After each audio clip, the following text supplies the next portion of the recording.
Hola doctora y compañeros, nosotras como equipo vamos a desarrollar lo que es el tema número 30 de los seminarios, el cual habla acerca de las micosis subcutáneas. Específicamente hablaremos sobre la esporotricosis y la cromomicosis. Para entrar un poco más en contexto debemos saber qué son las micosis subcutáneas. Y las micosis subcutáneas son infecciones profundas causadas por hongos que se producen en la mayoría de las veces por contacto directo con la tierra, el cual es el reservorio natural para estas micosis endémicas. Los dermatofitos pueden adquirirse por transmisión directa de una persona a otra, aunque las infecciones la mayoría de las veces son producto del contacto ambiental. En general, la evolución clínica de estas micosis es crónica e insidiosa, y las infecciones establecidas son resistentes a casi todos los tratamientos. Les hablaré acerca de la esporotricosis. Y la esporotricosis es una micosis subcutánea o profunda de curso subagudo o crónico producida por hongos dimórficos comprendidos dentro del complejo denominado Sporotrix exchenki. Este presenta dimorfismo térmico, es ubicua en el suelo y en la vegetación en descomposición. Los hongos dimórficos son aquellos que presentan dos o más formas anatómicas o morfológicas diferentes, una forma micelial y otra levaduriforme. En la fase morfológica de micelio, el hongo dimórfico se presenta como una masa formada por un conjunto de hifas o filamentos cilíndricos. En la fase de levadura, el hongo con dimorfismo aparece como un organismo unicelular microscópico con células esféricas u ovoides. Posee además la capacidad de descomponer la materia orgánica, azúcares y carbohidratos a través de procesos de fermentación. Los cultivos de las formas miceliales proliferan con rapidez y poseen una superficie membranosa arrugada que gradualmente adopta una coloración amarronada, bronceada o negruzca. Como historia de la enfermedad, tenemos que en 1898 el estudiante de medicina Benjamin Eschek describió por primera vez la enfermedad y el hongo en el Johns Hopkins Hospital de Baltimore, Maryland. En 1900, Ecton y Perkins informaron el segundo caso y lo llamaron al hongo aislado Sporotrix exchenki. En 1905 se asignó el nombre de Sporotrichum burmani al hongo aislado y se le consideró diferente del que aisló Schenck. En 1963, Carmichael determinó que el nombre correcto era Sporotrix exchenki, ajustándose a la prioridad de la nomenclatura usando la primera denominación. En 2006, Rita Mortimore, Jenny Cano y Joseph Guarro describieron Sporotrix brasiliensis, Sporotrix globosa y Sporotrix mexicana. En 2010, Manuel Márquez, Evangelista de Olivero, Rodríguez de Almeida Páez, Mauro de Maideros Muniz y colaboradores comunicaron Sporotrix globosa en Brasil. En la epidemiología tenemos que es una enfermedad cosmopolita excepto en los polos. El foco original fue en Rochester, Minnesota, Estados Unidos, pero se observa en Florida, Centroamérica, Venezuela, Colombia, Ecuador, sigue la cordillera de los Andes de Perú hasta Bolivia, el sur de Brasil y Uruguay. A principios del siglo fue muy frecuente en Francia, hoy es excepcional en Europa. Predomina en África del Sur, Japón y América en la zona intertropical. El mayor número de casos se ha observado en Norteamérica. En México es la micosis subcutánea más frecuente y se ha encontrado en diversos distritos y estados del país. En general se presentan casos aislados, pero se han comunicado epidemias familiares y muchas veces en empacadores de cerámica que utilizan paja. Se presenta a cualquier edad y es predominante en niños y jóvenes de 16 a 30 años. En México, el 28% de los casos ocurren en mayores de 50 años de edad y al igual que en Japón, del 10 al 30% de los casos ocurren en niños y predominan en el rostro. El caso más temprano fue informado en Guadalajara en un niño de 2 días de edad mordido por una rata, mientras que el paciente más añoso o más anciano fue un hombre de 117 años. Afecta a todos los grupos étnicos por igual. Se presenta en campesinos, jardineros, floristas, carpinteros y amas de casa. Puede adquirirse de modo accidental en el laboratorio. Se considera una enfermedad ocupacional y predomina en estratos socioeconómicos bajos, tal vez por la fuente de adquisición. Se consideran factores predisponentes la desnutrición y el alcoholismo. Y a los pacientes que han sido contagiados con SIDA, esto puede ser un problema muy emergente. El padecimiento tiene dos picos de incidencia principales, en niños de edad escolar de 5 a 15 años en promedio del 30% de los casos y en jóvenes adultos de 16 a 35 años en un 50%. En Perú se ha reportado una gran zona hiperendémica en donde cerca del 60% de los casos se presentan en niños menores de 15 años. En la distribución tenemos que se ha notificado en todo el mundo, pero es característicamente rara y esporádica. En Sudáfrica, el hongo proliferado en madera de mina de oro produjo una epidemia de infección respiratoria en cerca de 3.000 mineros. En Brasil, en contacto con gatos infectados, tuvo un riesgo de exposición durante un brote de infección linfocutánea. También en niños que jugaban sobre pacas de heno o en adultos que trabajaban con ellas. En Amazonas, para plantas ornamentales con musgo del género Sphagnum contaminado. Las cepas del complejo Sperotrix schenki por lo general habitan en climas templados y húmedos con un promedio de temperatura de 20 a 25 grados centígrados y humedad relativa superior al 90%. Aunque la enfermedad se presenta en todas las épocas del año, la mayor parte de los enfermos llegan a finales de otoño y a principios de invierno. En el reservorio tenemos a la tierra, la vegetación en descomposición, la madera, el musgo y el heno. Las cepas del complejo Sperotrix schenki viven en el suelo, detritus vegetal, madera, hojas y ramas. En México se les ha dado gran importancia a los aislamientos de la paja y zacate, que sirven para envolver la losa. Es frecuente que se presenten epidemias familiares cuando el hongo se encuentra en una fuente común, como suele ser plantas y arbustos. En Estados Unidos se han reportado muchos aislamientos a partir de musgo esfangoso, que se utiliza en la jardinería, en concreto en los cultivos de árboles bonsáis, donde el hongo ingresa a la piel por pequeños traumatismos. El padecimiento también se puede adquirir a partir de animales que actúan como vectores indirectos o pasivos, ya sea en algunas ocasiones se ha aislado el hongo de pezuñas, de dientes, entre otros. En el periodo de incubación tenemos que la forma linfática se presenta entre una semana y 3 meses después de la lesión. En los casos cutáneos es variable, pues esto fluctúa entre una semana y un mes. Para la esporotricosis pulmonar es más incierto, debido a que la mayor parte de casos son asintomáticos. En la transmisibilidad tenemos que el hongo se introduce a través de la piel por pinchazos o rasguños con púas o espinas, por la manipulación de musgo del género Sphagnum o por astillas de madera o leña. Se piensa que la esporotricosis pulmonar se contrae por la inhalación de conidios. Rara vez se ha demostrado la transmisión de persona a persona. La principal vía de ingreso del agente es la cutánea, a través de traumatismos o excoriaciones con material contaminado, penetrando por una solución de continuidad. Sin embargo, está comprobado que en individuos que viven en zonas altamente endémicas, el hongo puede penetrar por vía respiratoria y provocar casos pulmonares primarios. En la susceptibilidad, como se mencionó anteriormente, afecta a todos los grupos étnicos por igual. Y los agricultores, campesinos, jardineros, floristas y ama de casa son grupos ocupacionales susceptibles de infectarse a partir de reservorios ambientales. Dado que los gatos a menudo están infectados y tienen lecciones exudativas, las personas que manipulan gatos enfermos también están en riesgo. La esporotricosis siempre se ha considerado como una enfermedad ocupacional.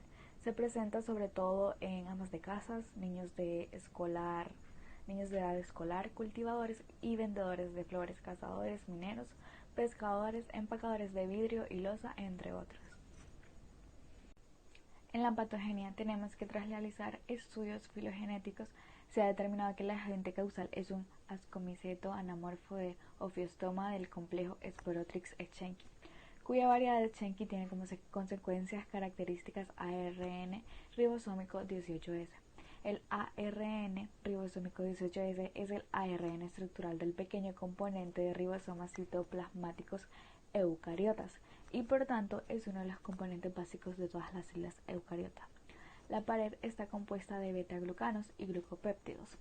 Dadas las variabilidades intraespecíficas por técnicas moleculares de consecuencias de calmodulina, se ha identificado el complejo Sperotrix schenki, que comprende 5 clados. El análisis químico de estos glucopéptidos muestra que están constituidos por un 14.2% de proteínas y 84.6% de carbohidratos. Los principales azúcares identificados en las moléculas son la rhamnosa y manosa, mismos que actúan como adhesinas e inductores inmunogénicos, como lo es la glucoproteína de 70 kilodaltons, aparentemente específica del hongo. En los clados 1 a 3 están los aislados de muestras clínicas. En el 1 de Brasil, en el 2 de América con 2 subclados, 2A y 2B de Estados Unidos y Sudamérica, el 3 de China, India, Italia, España, Estados Unidos y Spotrix tropicales de Inglaterra, y el cuarto de México y el quinto de Alemania e Inglaterra. Estas cepas, además de su diferencia molecular, difieren en cuanto a su distribución geográfica, la temperatura a la cual crecen y los medios de cultivo en los que se desarrollan, y pueden estar relacionadas con las diferentes formas clínicas y con la respuesta del tratamiento. Spotrix globosa parece tener una menor virulencia porque no crece a 37 grados centígrados. Además, asimila la sacarosa y es refinosa negativa. La patogenicidad se ha relacionado con la presencia de conidios pigmentados, pues de manera experimental las cepas albinas suscitan poca reacción inflamatoria y las pigmentadas generan reacción granulomatosa. Otro factor de la virulencia es la asimilación de los carbohidratos. Spotrix Epstein-Barr luerei se ha informado en 4 casos y se ha aislado una sola vez en África. En vivo produce levaduras grandes y a menudo tabicadas, o sea, células muriformes. No asimila creatina ni creatinina y se relaciona con cromoblastomicosis. Esta especie y la especie Spotrix inflata no están incluidas en el árbol filogenético porque sus secuencias son más cortas. Hay especies no patógenas para el humano, como por ejemplo Spotrix stylix, Spotrix pálida y Spotrix humicola. El hongo casi nunca penetra por inhalación, aunque en apariencia esta puede ser una puerta de entrada para infecciones subclínicas que después estimulan la inmunidad celular y deja inmunidad a la infección, pero se adquiere principalmente por inoculación traumática cutánea. Vive como saprofito micelial en el suelo, materia orgánica, vegetales y otros sustratos, y en ocasiones en carnes. Estos materiales constituyen un reservorio y vector infeccioso. Los traumatismos pueden deberse a plantas secas o verdes, picaduras de insectos, mordeduras de roedores, caza manual de armadillos, traumatismos con instrumentos metálicos o accidentalmente en el laboratorio. Causa una infección zoonótica en gatos domésticos. En las formas clínicas, en la esporotricosis primaria cutánea, en un paciente con inmunidad celular normal, el hongo penetra por pequeñas heridas o excoraciones. La primera lesión es un chancro de inoculación o puede haber chancros múltiples, confluentes o dispersos. 5 días a 2 semanas después presentan lesiones que siguen el trayecto de los vasos linfáticos y que persisten meses o curan solas. Si la lesión inicial se extiende por continuidad, origina placas verrugosas crónicas de progresión lenta. Esta se inicia a través de traumatismos con material contaminado. La primera lesión se presenta en el sitio de entrada del hongo, produciendo un chancro esporotricósico aproximadamente 10 a 15 días después de la forma que se forma por la interacción con la respuesta inmune. El denominado complejo cutáneo linfático, y a partir de este la enfermedad tiende a seguir 2 cursos. En un porcentaje más o menos bajo se puede presentar involución de las lesiones y cura espontánea, o bien extenderse con continuidad dando placas verrugosas muy crónicas o lesiones gomosas escalonadas que afectan los vasos linfáticos regionales y se detienen en el ganglio linfático principal, como el cuello, la axila o la ingle.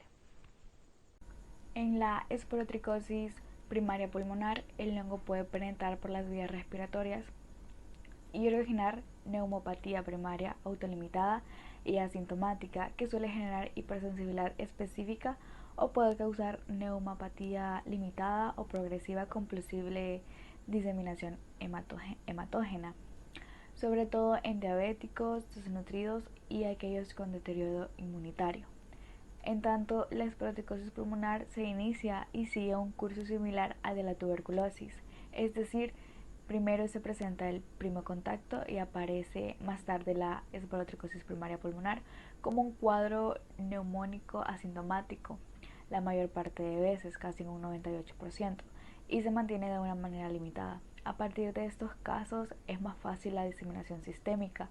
Los factores de virulencia involucrados en Spotrix echenki son, primero, el propio fenómeno de dimorfismo fúngico, la producción de melanina, proteínas extracelulares y la presencia antígena de la sustancia L-rhamnosa.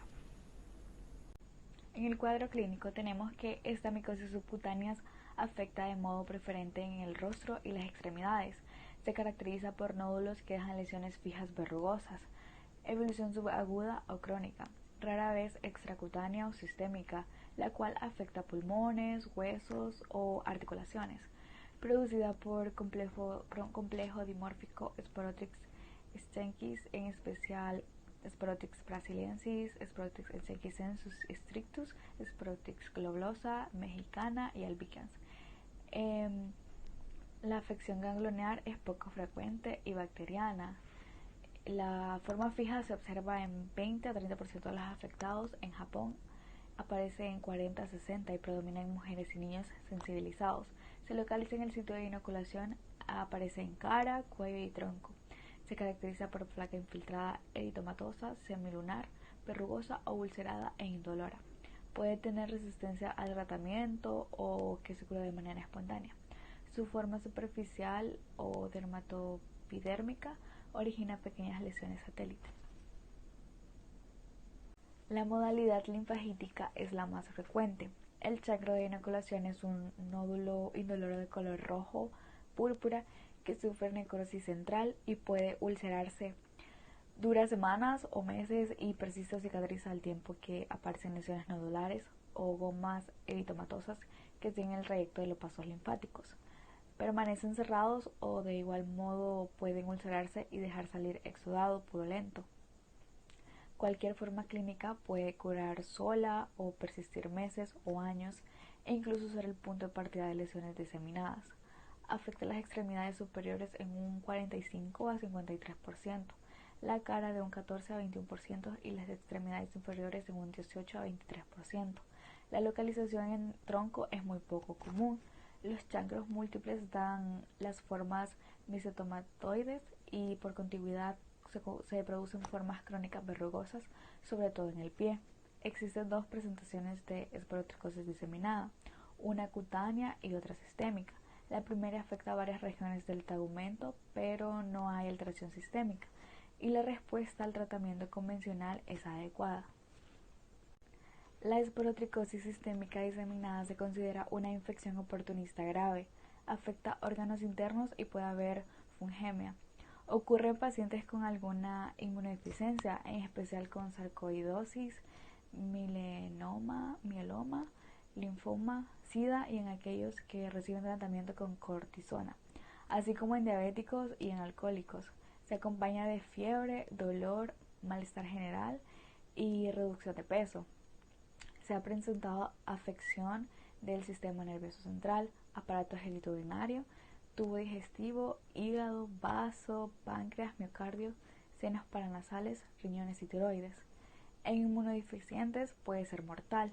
En pacientes con SIDA se han descrito lesiones diseminadas incluso en el sistema nervioso central, en el síndrome inflamatorio de reconstitución inmune, cuando estos toman la terapia antirretroviral muy activa y mejoran sus recuentos de linfocitos CD4. Días o semanas después de la inoculación se desarrolla una pápula en el sitio afectado que suele ulcerarse luego, pero no es muy dolorosa. Algunas lesiones similares se desarrollan en forma secuencial a lo largo de los vasos linfáticos previamente drenados por la lesión original.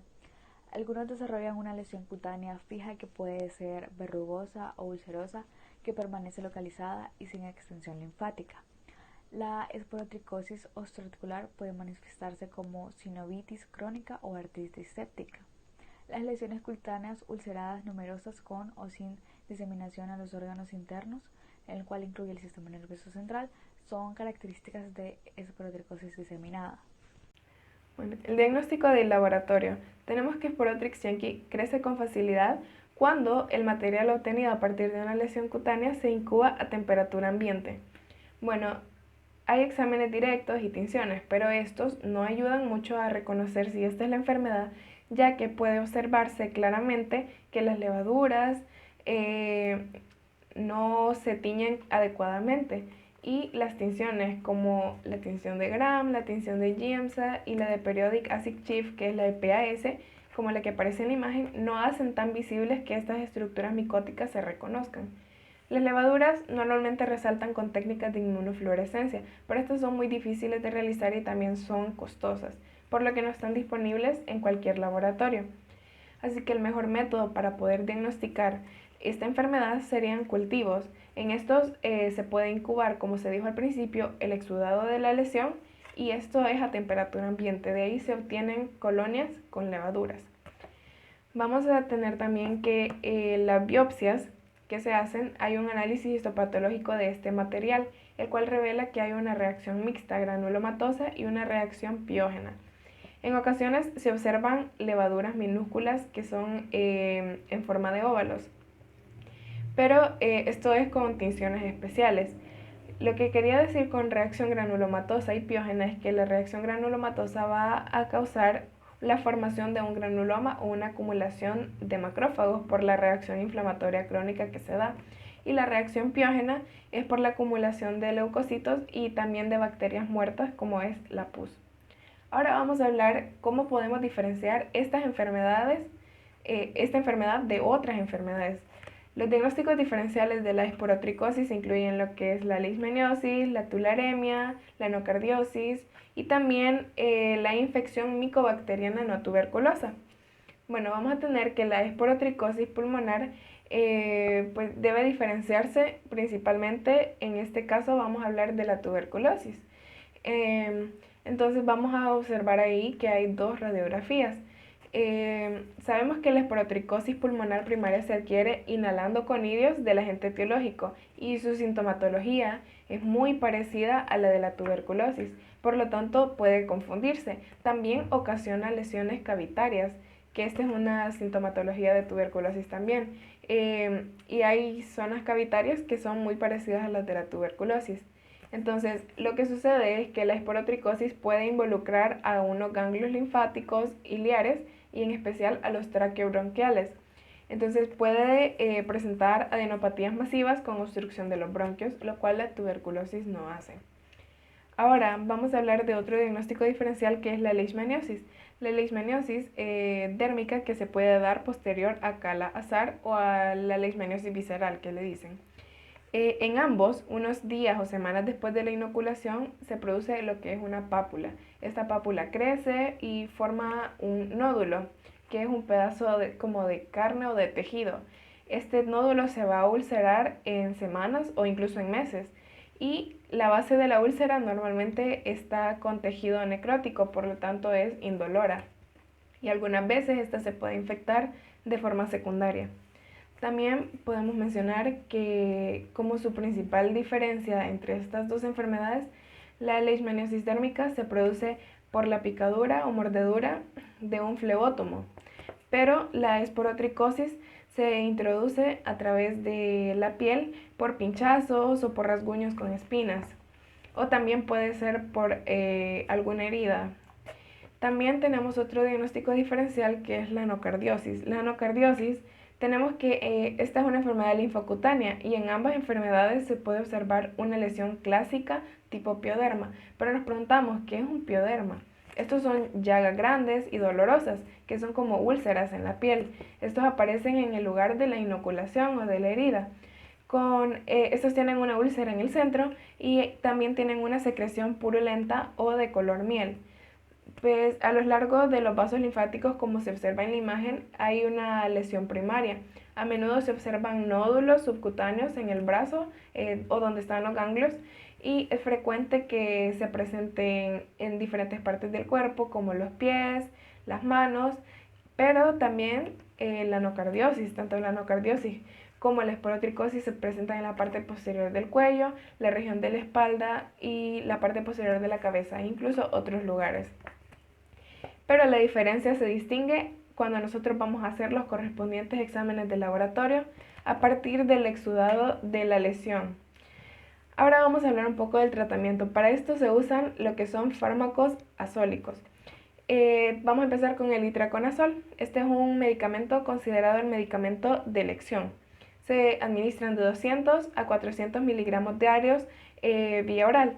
Durante varios meses se administran, digamos, por un tiempo de 4 a 6 meses o también se pueden administrar de forma intermitente. Se utilizan 400 miligramos al día por semana y se descansa durante 3 semanas. Ese es el intermitente. Este tratamiento el principal para la enfermedad localizada y en algunos casos leves de la enfermedad diseminada de esporotricosis. ¿Cómo funciona este fármaco? Pues hay una oxidación de lo que es su metabolito principal. El metabolito activo es el hidroxitraconazol.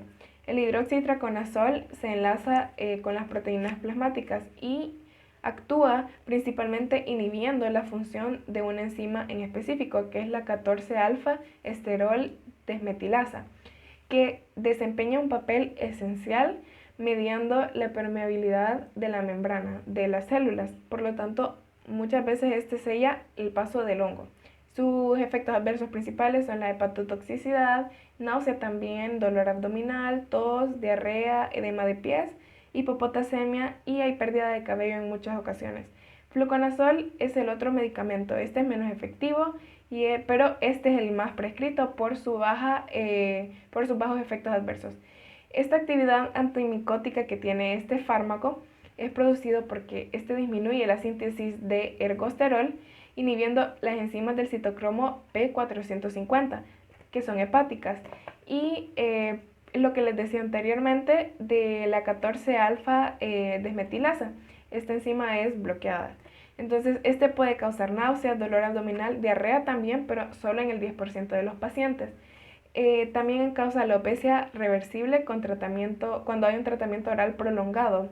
Y también en algunos pocos casos síndrome de Stevens-Johnson y también puede llegar a causar insuficiencia hepática. ¿Cómo nosotros esperamos que reaccionen los pacientes? Bueno, normalmente el pronóstico es bueno cuando son zonas cutáneas localizadas, pero puede llegar a dejar a alguien discapacitado. También en las lesiones linfagíticas se pueden curar solas, entonces no es un pronóstico tan malo.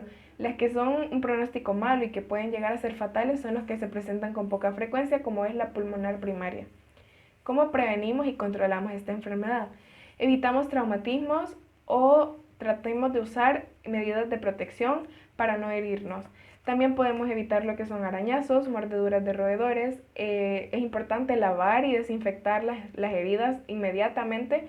También sustituir la alfarería y cerámica por material sintético, lo cual ayuda porque si alguna de estas cosas inquiere o tiene una infección del hongo, puede inocularse en el organismo y comenzar a desplegar los síntomas de la enfermedad. Ahora vamos a continuar con la cromomicosis, que es otro tipo de micosis subcutánea. Tenemos la Cladofialora carrioni, la Fialofora verrucosa y la Rhinocladiella aquaspersa. Estos son hongos que son responsables de la cromoblastomicosis o cromomicosis, y estos son hongos miceliales. ¿Qué quiere decir con miceliales? Un micelio es un conjunto de hifas que forman la parte vegetativa de un hongo, y también nos preguntaremos qué son hifas. Las hifas son cuerpos vegetativos, son los filamentos pluricelulares que forman los cuerpos vegetativos de los hongos. Entonces, prácticamente también son considerados hongos dematiáceos. Estos hongos dematiáceos significa que tienen un pigmento natural que es color negro. La mayoría de ellos es capaz de producir diversas formas y se cultivan in vitro. Los hongos producen un pigmento característico y este es intrínseco, es decir, que ellos lo producen, ¿verdad? Y es color negro. Bueno, aunque la forma básica de estos microorganismos es un hongo micelial, tabicado y pigmentado, también los distintos mecanismos de esporulación pueden dificultar un poco lo que es la identificación específica de este organismo porque tienen parecidos mecanismos. Vamos a hablar un poco de historia. Para comenzar, en 1910 en Brasil se describió el parásito en los pulmones y riñones de una rana. En 1911, un hombre llamado Alexandrino Pedroso en Sao Paulo, Brasil, observó el primer caso en humanos y lo llamó blastomicosis negra, por lo que les mencionaba de que es un hongo color negro. En 1912, Emil Bront conoció al paciente del primer caso de cromomicosis y lo tomó como material de estudio. También en 1914, Max Rudolph describió el origen fúngico e informó un caso que había en unas minas en Brasil. En 1920 Se publicó el caso del primer enfermo y también se publicó el caso de 3 casos más por Pedroso, que era un hombre importante en esto de la micosis. En 1922 hubo un libro donde se nombró al organismo causal como Hormodendrum pedrosol, por quien lo descubrió. Y también luego de eso le acuñaron el término de cromoblastomicosis. Luego, en 1935, dos personas, M. Moore y F. Almeida, propusieron el término cromomicosis, ya que blasto solo significa gemación, cosa que no se da en este organismo. En 1941, González Ochoa identificó al organismo como Fonsecaea pedrosoi, que es como se conoce ahora. En 1950 se clasificó la micosis en 5 variedades clínicas, que incluía la nodular, en placas, tumoral, verrugosa. Y en 2001 estaba R. Minotto, que tenía unos colaboradores que informaron de las características clínicas y epidemiológicas de 100 casos en Río Grande, y los observaron de los casos que habían en Río Grande de 1963 a 1998.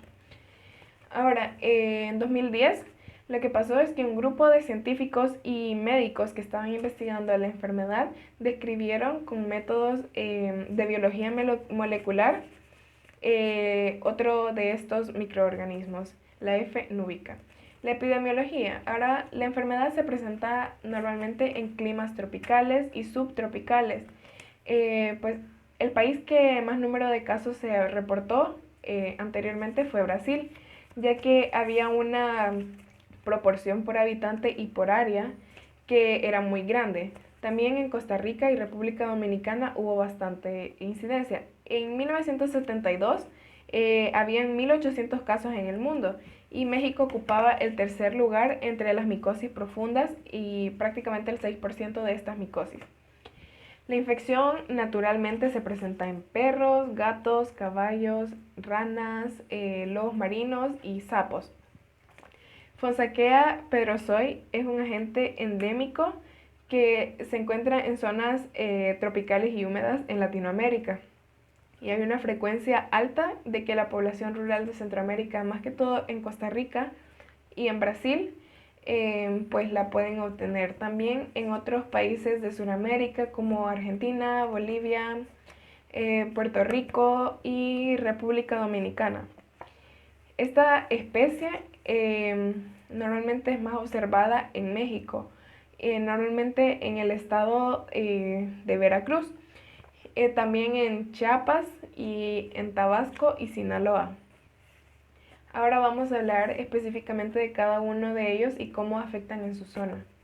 Cladofialophora carrioni se encuentra en lo que son zonas áridas y semiáridas.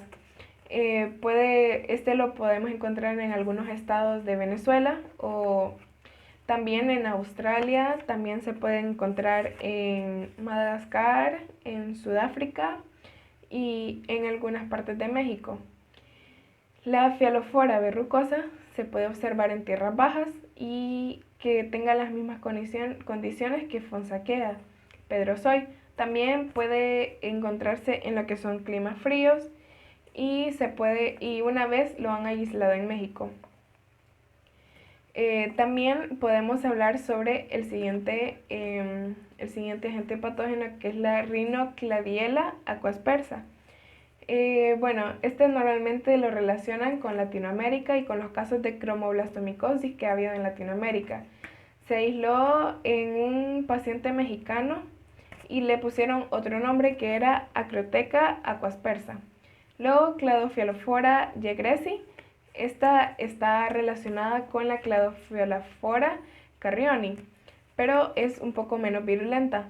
Y esta la relacionan con lugares donde predominan lo que son las cactáceas de la especie Stenocereus, y no se conoce un modo en cómo se dispersan.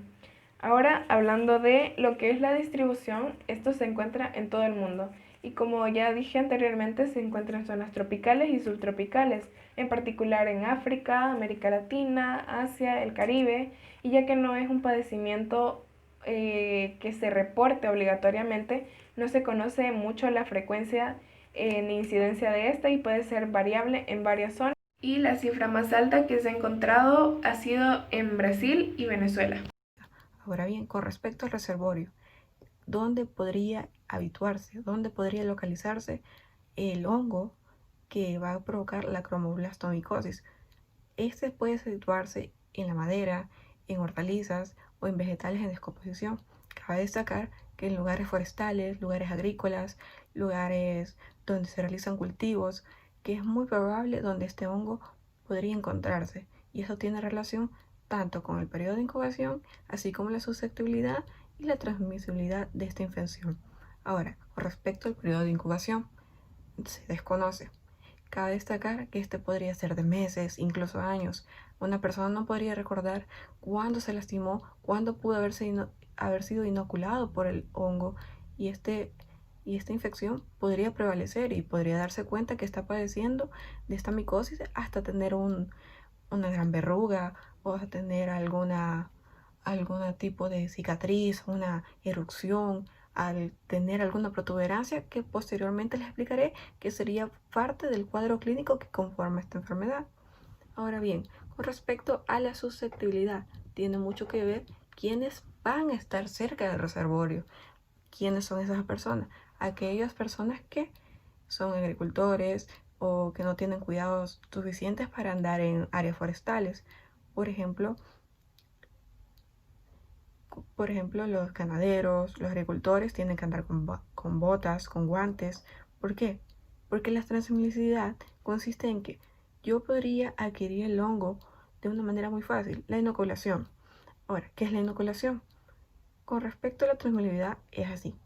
Una inoculación es cuando yo tengo una herida o me hago una herida por algún objeto punzante, en este caso podría ser una astilla. Esa astilla de madera descompuesta podría estar contaminada por los hongos que componen o transmiten la enfermedad del complejo de la cromomicosis. Incluso se sabe que hay gatos, perros, animales que podrían transmitir esta enfermedad. Incluso los cactus, como son puntiagudos, estos podrían ser vectores de la enfermedad, debido a que es muy fácil la adquisición si no está la persona protegida, no tiene medidas preventivas o de seguridad que le impidan hacer o realizar contacto con el hongo que puede estar expuesto en la naturaleza. Y aquí viene la relación, tanto reservorio, periodo de incubación, transmisibilidad y susceptibilidad.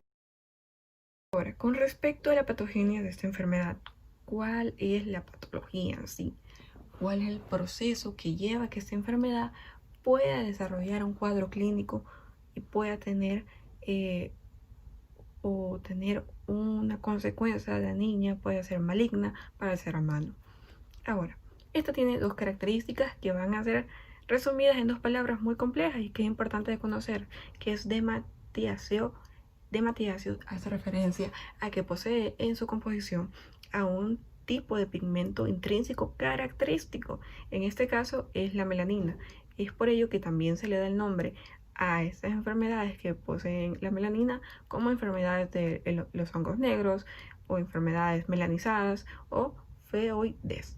Ahora, hay otra palabra que destaca para caracterizar o describir la patogenia, que es el hifomiceto.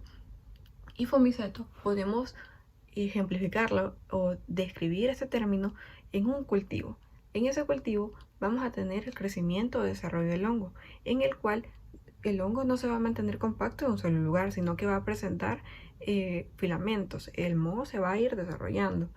Este va a presentar arborescencia. Con arborescencia me refiero a que tiene bastantes ramificaciones. Es como si nos ponemos a comparar un nervio. Hay un nervio central y este va a tener bastantes ramas. Se va a dividir, va a ir a parar a un cierto lado. No se va a mantener a un solo lado, sino que el nervio tiene bastantes ramas o desvíos, y esto se refiere con hifomiceto, que al verlo, incluso en la cicatriz, podemos ver que el hongo no solo se mantiene en un lugar, sino que hay bastantes líneas o trazos que ha diseminado. El hongo se ve esparcido. A esto se refiere con infomiceto. Prosiguiendo con la patogenia de la enfermedad fúngica o infección fúngica cromomicosis. Los hongos o agentes causales de esta cromomicosis se van a extinguir por ser saprófitos del suelo o de la vegetación en descomposición. ¿Qué quiere decir la palabra saprófito? Que estos viven y se alimentan de su reservorio, del lugar donde habitan o donde se pueden localizar con mayor frecuencia. Estos pueden transportarse de un lugar a otro e incluso podrían encontrarse en baños sauna debido al ambiente húmedo que sería propicio para su desarrollo. Algunos hongos, por ejemplo estos que son los hongos negros, tienen bastante reproducción en lugares así. Siempre manteniéndonos con respecto a la patogenia de la enfermedad. La mayoría de hongos que van a producir cromomicosis, al menos en Latinoamérica, pertenecen al género Fonsecae. Entre esos tenemos Fonsecae perosoi, Fonsecae monófora y Fonsecae nubica. La clasificación de estos hongos es bastante compleja debido a que es un conjunto de hongos, no solo un género que va a producir esta infección, pero siendo la más notable, cabe destacarse el género Fonsecae. La taxonomía es muy variada y muy importante a reconocer, pero la de importancia aquí es Fonsecae.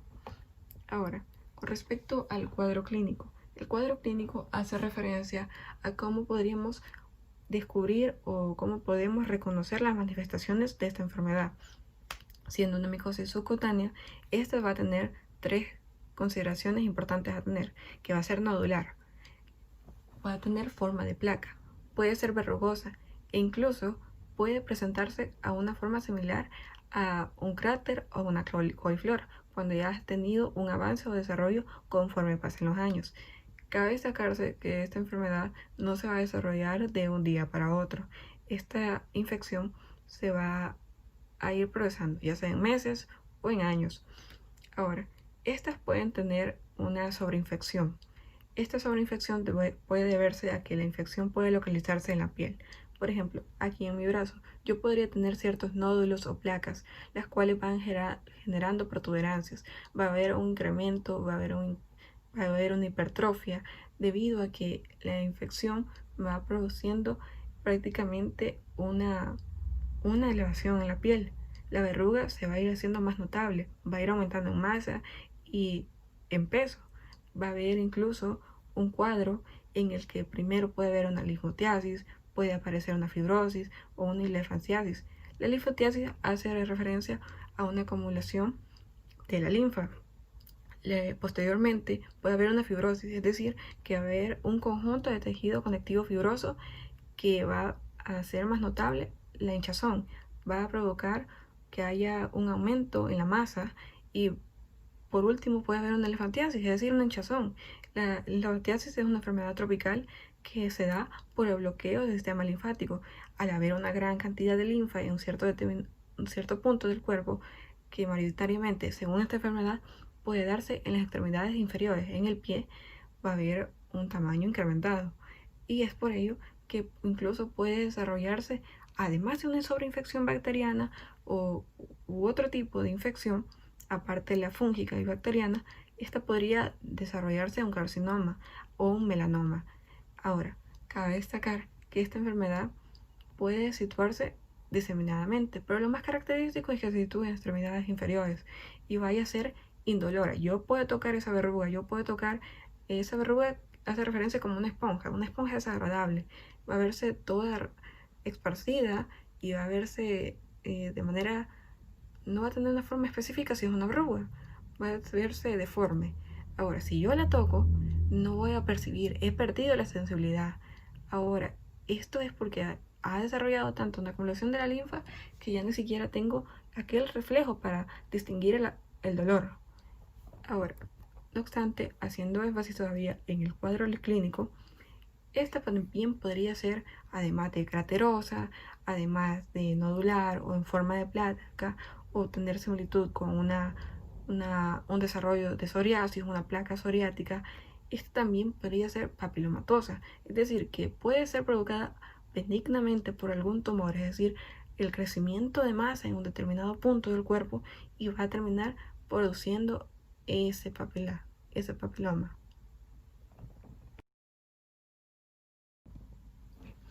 Ahora, hablando con respecto al diagnóstico del laboratorio, que vamos a encontrar en el estudio histológico, lo que principalmente va a desarrollarse en este caso va a ser un crecimiento del hongo. Vamos a encontrar formas tabicadas, micóticas, con pared gruesa, de un color marrón oscuro o café negro, que van a demostrar la presencia del pigmento intrínseco denominado melanina. También se pueden utilizar pruebas de reacción en la cadena polimerasa, PCR, siempre y cuando se tenga que tomar en cuenta que vamos a buscar el crecimiento o la presencia de la melanina, el hongo negro. Ahora, con respecto al diagnóstico diferencial, hay enfermedades igualmente generadas por hongos, entre ellas la esporotricosis, la paracoccidiomicosis, la blastomicosis y entre otras enfermedades que pueden ser carcinoma espinocelular, que van a tener en común las lesiones, es decir, aquellas protuberancias o proyecciones, elevaciones en la piel que nos pueden confundir el diagnóstico. Con respecto a la esporotricosis, ¿cómo vamos a poder diferenciar a la esporotricosis, que es la enfermedad que estamos en conjunto desarrollando en este seminario, con la cromomicosis? En primer lugar sería el agente causal, debido a que son los Sporotris eschenchi pylori quienes producen la esporotricosis. Sin embargo, las formaciones fúngicas muy similares a las fumagoides, aquellas diseminaciones que podemos ver filamentosas de la cromomicosis, pueden confundirse en un estudio en laboratorio. Incluso pueden presentarse las manifestaciones en la piel como verrugas blancas.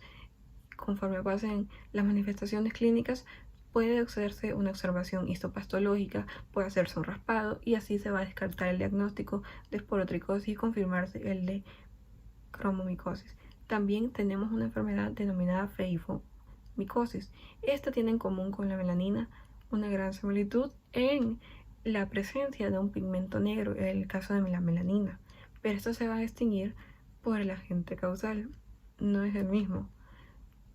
El factor de virulencia sí es el mismo, pero el hongo que lo produce no es. Ahora, también podemos tomar en cuenta en el caso de la feifomicosis que hay un cuadro diferencial más estricto, en que la prevalencia de la enfermedad de la cromomicosis puede desarrollarse un linfedema crónico o asimismo a un carcinoma de células escamosas, mientras que la similitud que podría mantenerse entre ambas en una complicación es la sobreinfección por un tipo de bacteria o algún tipo de parásito o virus. Ahora, haciendo énfasis con respecto al tratamiento, ¿cómo podemos curar esta enfermedad si es que es posible? Es posible si se descubre a tiempo oportuno. Sin embargo, podría efectuarse una cirugía en que se elimine la protuberancia en exceso, donde se extirpe esa lesión, aunque también cuando ya está un poco avanzada la lesión, lo recomendable y más práctico en este caso sería un antimicótico, los que van a mostrar efectividad o mayor acción. En este caso son los triazoles, como el itraconazol, el voriconazol y el posaconazol, los cuales que tienen como mecanismo de acción una especificidad de unión a una célula diana. Van a inhibir la producción o la síntesis de estorgerol, y de esta manera van a inhibir también las enzimas del citocroma P450. También se ha utilizado la flucitosina y la terbinafina. La flucitosina es un antimetabolito, puede darse por vía oral e inhibe la síntesis de ácidos nucleicos, ya sea ARN o ADN. Tenemos las alilaminas, en este caso va a ser la terbinafina. ¿Qué va a producir esto o cómo va a ser el mecanismo de acción que va a atacar al hongo? Va a ser la inhibición del escualeno epoxidasa. Este se puede aplicar por vía tópica u oral. Ahora, con respecto a los efectos adversos, a los triazoles como itraconazol, voriconazol y posaconazol van a tener una misma consecuencia, es decir, estos van a producir exantema, un aumento de las enzimas hepáticas, un daño en la visión en un 30% de los casos, en los cuales puede haber una visión borrosa o una dificultad para canalizar el brillo de los objetos que estamos visualizando. Mientras tanto, la fluoxetina va a suprimir la médula ósea, no va a provocar leucopenia, trombocitopenia, es decir, una menor cantidad de estas células sanguíneas. Y importante es la defensa del ser humano. Con respecto a la terbinafina, podemos ver una hepatotoxicidad, podemos ver lupus eritematoso, son enfermedades incluso que van a comprometer el sistema inmune un poco más. Y con respecto a las complicaciones, en este caso puede haber una sobreinfección bacteriana, verrugosa, puede desarrollarse un melanoma, es decir, cáncer, puede haber incluso una complicación tal grado que la linfatitis, la fibrosis y la linfatitis, el aumento sea exagerado que va a conllevar a la amputación.